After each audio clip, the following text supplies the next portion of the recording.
Boston Massacre. The Boston Massacre, known as the incident on King Street by the British, was an incident on March 5, 1770, in which British Army soldiers killed 5 male civilians and injured 6 others. British troops had been stationed in Boston, capital of the province of Massachusetts Bay, since 1768 in order to protect and support Crown-appointed colonial officials attempting to enforce unpopular parliamentary legislation. Amid ongoing tense relations between the population and the soldiers, a mob formed around a British sentry, who was subjected to verbal abuse and harassment. He was eventually supported by 8 additional soldiers, who were subjected to verbal threats and thrown objects. They fired into the crowd, without orders, instantly killing 3 people and wounding others. 2 more people died later of wounds sustained in the incident. The crowd eventually dispersed after Acting Governor Thomas Hutchinson promised an inquiry, but reformed the next day, prompting the withdrawal of the troops to Castle Island. 8 soldiers, 1 officer, and 4 civilians were arrested and charged with murder. Defended by the lawyer and future American President, John Adams, 6 of the soldiers were acquitted, while the other 2 were convicted of manslaughter and given reduced sentences. The men found guilty of manslaughter were sentenced to branding on their hand. Depictions, reports, and propaganda about the event, notably the colored engraving produced by Paul Revere, shown at right, further heightened tensions throughout the 13 colonies. Background.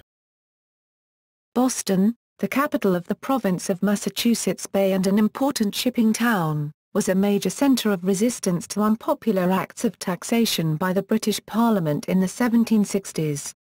In 1768, the Townshend Acts were placed upon the colonists, by which a variety of common items that were manufactured in Britain and exported to the colonies were subjected to import tariffs.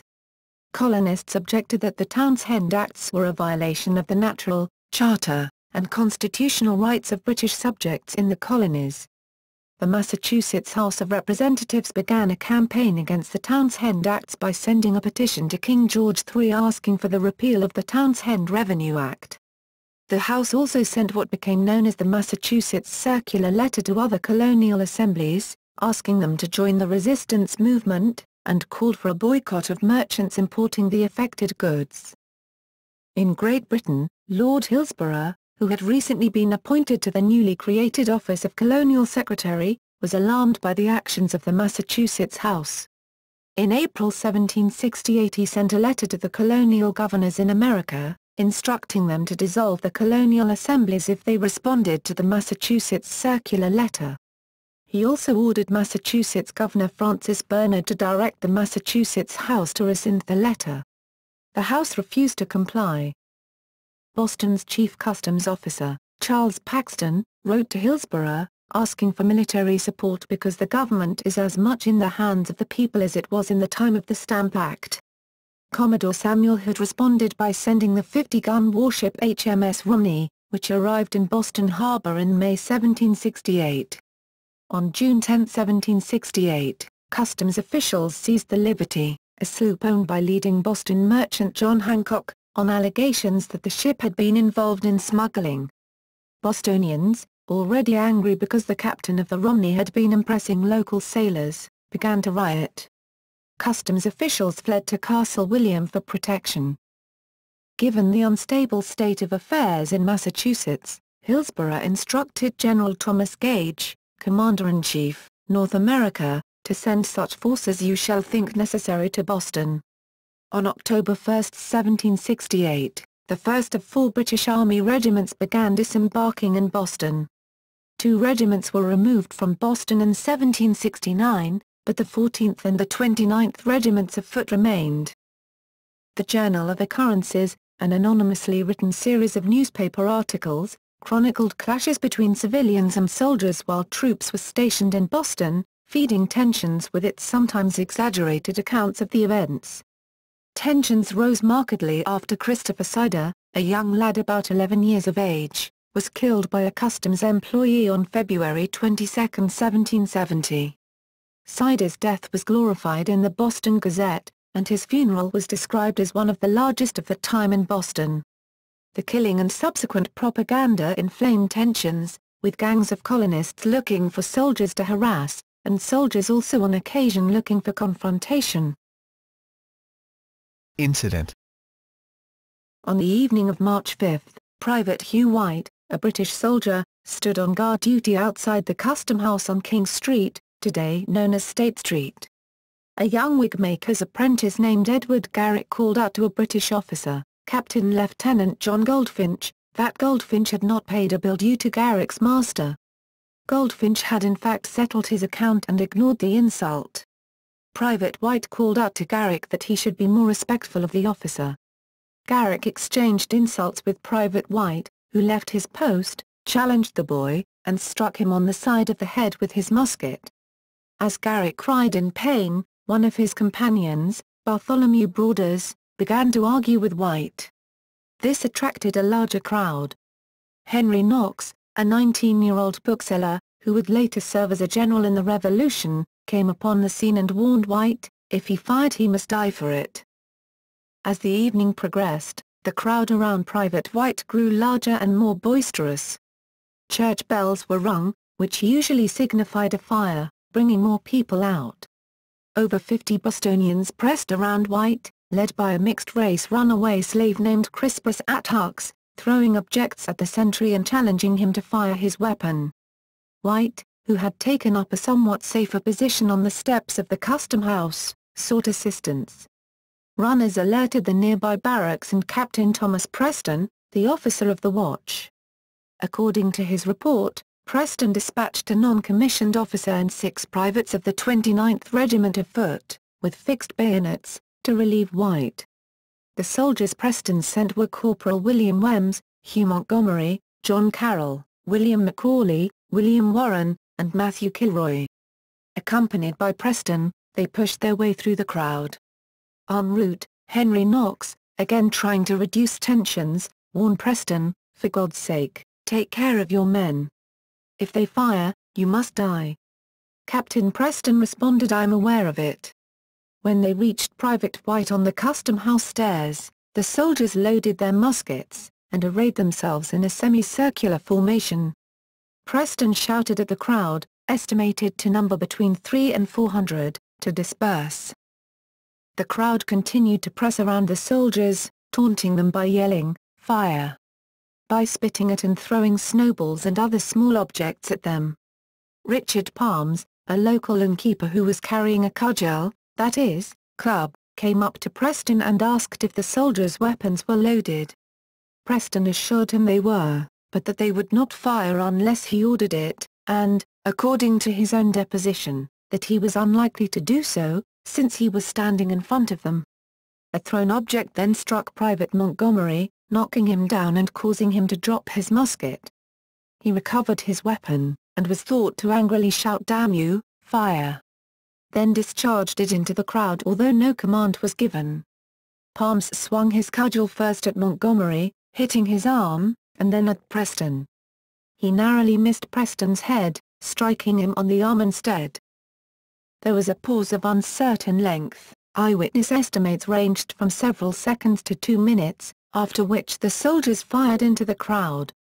Rather than a disciplined volley, Preston gave no orders to fire. A ragged series of shots was fired, which hit 11 men.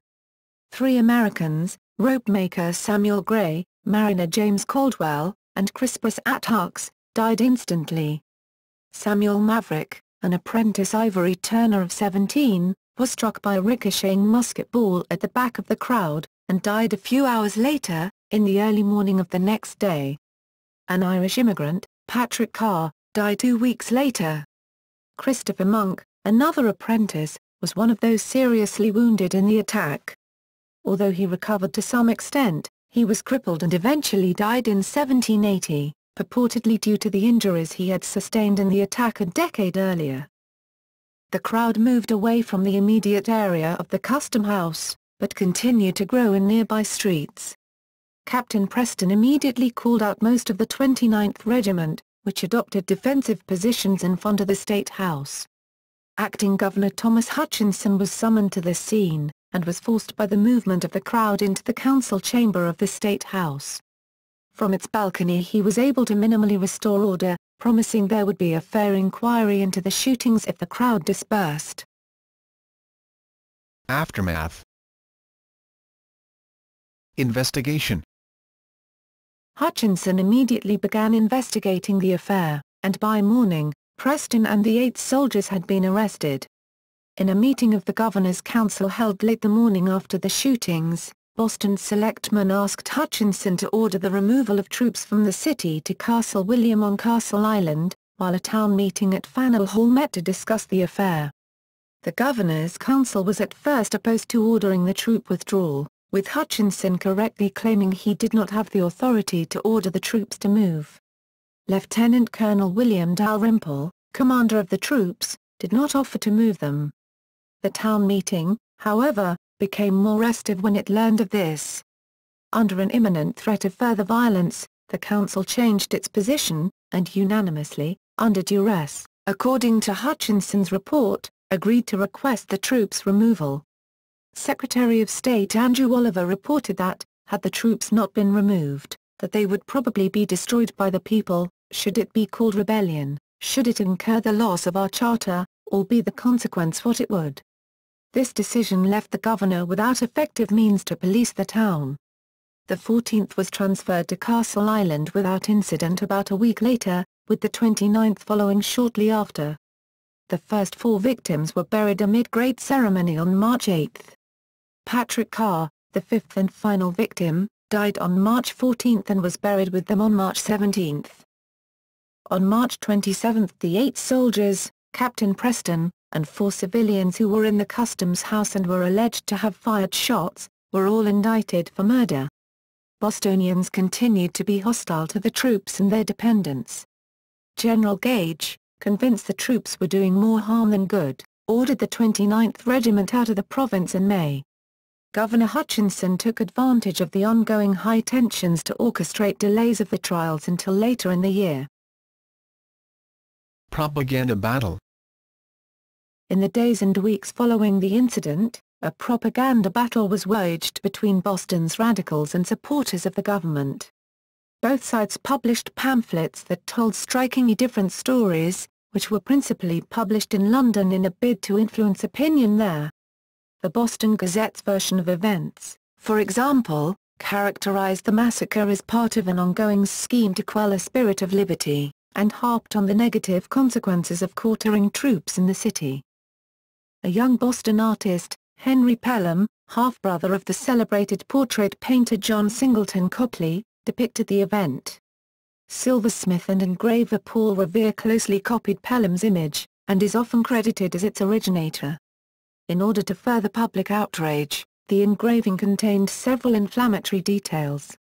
Captain Preston is shown ordering his men to fire, and a musket is seen shooting out of the window of the customs office, which is labeled Butcher's Hall. Artist Christian Remack hand-colored some prints. Some copies of the print show a man with 2 chest wounds and a somewhat darker face, matching descriptions of Atticus.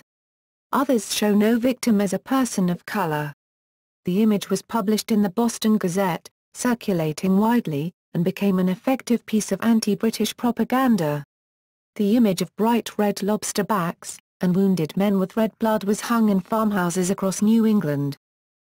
Anonymous pamphlets were published describing the event from significantly different perspectives. A short narrative of the horrid massacre, published under the auspices of the Boston Town Meeting, was principally written by James Baudouin, a member of the Governor's Council and a vocal opponent of British colonial policy, along with Samuel Pemberton, and Joseph Warren. It described the shooting and other lesser incidents that took place in the days before as unprovoked attacks on peaceful, law-abiding inhabitants, and was, according to historian Neil Langley York, probably the most influential description of the event. The account it provided was drawn from more than 90 depositions taken after the event, and it included accusations that the soldiers sent by Captain Preston had been deployed with the intention of causing harm. In the interest of minimizing impact on the jury pool, city leaders held back local distribution of the pamphlet, but sent copies to other colonies and to London, where they knew depositions collected by Governor Hutchinson were en route. A second pamphlet, Additional observations on the short narrative furthered the attack on Crown officials by complaining that customs officials, one of whom had left Boston to carry Hutchinson's gathered depositions to London, were abandoning their posts under the pretense that it was too dangerous for them to do their duties. The depositions that Hutchinson collected and sent to London were eventually published in a pamphlet entitled A Fair Account of the Late Unhappy Disturbance in Boston. Drawn mainly from depositions by soldiers, its account of affairs sought to blame selfish Bostonians for denying the validity of parliamentary laws. It also blamed the city's hoodlums and gangs for the lawlessness preceding the event, and claimed that they set up an ambush of the soldiers. However, as it was not published until well after the first pamphlet had arrived in London, it ended up having a much smaller impact on the public debate there. Trials. The government was determined to give the soldiers a fair trial so there could be no grounds for retaliation from the British and so that moderates would not be alienated from the Patriot cause. After several lawyers with loyalist leanings refused to defend Preston, he sent a request to John Adams, pleading for him to work on the case. Adams, who was already a leading patriot and who was contemplating a run for public office, agreed to help, in the interest of ensuring a fair trial. Adams was joined by Josiah Quincy too after the latter was assured that the Sons of Liberty would not oppose his appointment, and by Robert Ashmuty, a loyalist. They were assisted by Sampson Salter Blowers, whose chief duty was to investigate the jury pool, and Paul Revere, who drew a detailed map of the bodies to be used in the trial of the British soldiers held responsible. Massachusetts Solicitor General Samuel Quincy and private attorney Robert Treat Payne, hired by the town of Boston, handled the prosecution. Preston was tried separately in late October 1770. He was acquitted after the jury was convinced that he had not ordered the troops to fire. The trial of the 8 soldiers opened on November 27, 1770. Adams told the jury to look beyond the fact the soldiers were British. He argued that if the soldiers were endangered by the mob, which he called a motley rabble of saucy boys, Negroes, and mulattoes, Irish Tiags and outlandish Choctaws, they had the legal right to fight back, and so were innocent. If they were provoked but not endangered, he argued, they were at most guilty of manslaughter. The jury agreed with Adams and acquitted 6 of the soldiers after 2½ hours deliberation. 2 of the soldiers were found guilty of manslaughter because there was overwhelming evidence that they had fired directly into the crowd. The jury's decisions suggest that they believed the soldiers had felt threatened by the crowd, but should have delayed firing. Patrick Carr, the 5th victim, corroborated this with deathbed testimony delivered to his doctor. The convicted soldiers were granted reduced sentences by invoking benefit of clergy, which reduced their punishment from a death sentence to branding of the thumb in open court. The 4 civilians were tried on December 13. The principal prosecution witness, a servant of one of the accused, made claims that were easily rebutted by defense witnesses. In the face of this weak testimony, as well as waning public interest, the prosecution allegedly failed to press its case very hard. The civilians were all acquitted, and the servant was eventually convicted of perjury, whipped, and banished from the province. Legacy. Contribution to American Revolution. The Boston Massacre is considered one of the most important events that turned colonial sentiment against King George III and British parliamentary authority. John Adams wrote that the foundation of American independence was laid on March 5, 1770, and Samuel Adams and other patriots used annual commemorations, Massacre Day, of the event to fulminate against British rule. Christopher Monk, the boy who was wounded in the attack and died in 1780, was paraded before the crowds as a reminder of British hostility. Later events such as the Boston Tea Party further illustrated the crumbling relationship between Britain and its colonies. Although 5 years passed between the massacre and outright revolution, and direct connections between the massacre and the later war are, according to historian Neil Langley York, somewhat tenuous, it is widely perceived as a significant event leading to the violent rebellion that followed. Commemorations.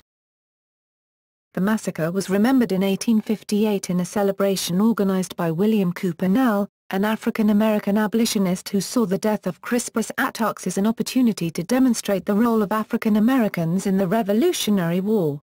Partly because of this activism, artwork commemorating the massacre was produced that changed the color of a victim's skin to black, which in Revere's original engraving was white, to emphasize Attucks' claimed martyrdom. In 1888, a monument was erected on the Boston Common to the men killed in the massacre, and the 5 victims, along with Christopher Sider, were reinterred in a prominent grave in the Granary Burying Ground. The massacre is reenacted annually on March 5 under the auspices of the Bostonian Society. The Old State House, the massacre site, and the Granary Burying Ground are all part of Boston's Freedom Trail, connecting sites important in the city's Revolutionary-era history.